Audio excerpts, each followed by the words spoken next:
দাবি আমরা দেখছি সারা রাজ্য জুড়ে পুলিশ প্রশাসন এবং টিএমসি সরকার মিলিতভাবে বিজেপি কর্মীদের উপর অত্যাচার, বিরোধী দলের উপর অত্যাচার, এমনকি আমরা রাজ্যে এটাও দেখছি টিএমসির যে গোষ্ঠীদ্বন্দ্ব, সেই গোষ্ঠীদ্বন্দ্বেও মানুষ মারা যাচ্ছে। আমি দুদিন আগে আমরা দেখেছি মল্লারপুর থানায় 14 বছরের এক বালককে থানার মধ্যে পিটিয়ে হত্যা করা হয়েছে।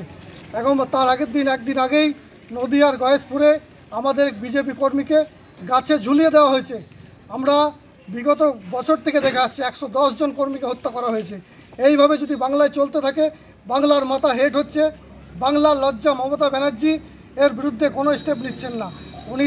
উনি ওনার ক্যাডার হিসাবে পুলিশ প্রশাসনকে ব্যবহার করছেন এবং তারই বিরুদ্ধে পুলিশ প্রশাসনের বিরুদ্ধে আজকে আমাদের এই পাণ্ডবেশ্বর থানায় স্মারকলিপি দেওয়ার পরে আমরা পুলিশ প্রশাসনকে দাবি রাখলাম আগামী দিন যাতে এভাবে চলতে থাকে।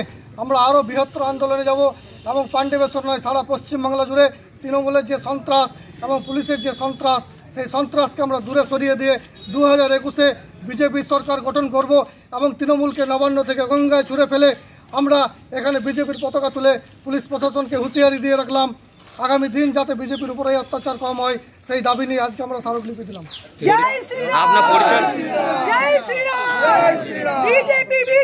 আমি সুজন সূত্রধর, পাণ্ডবেশ্বর বিধানসভা কনভেনর।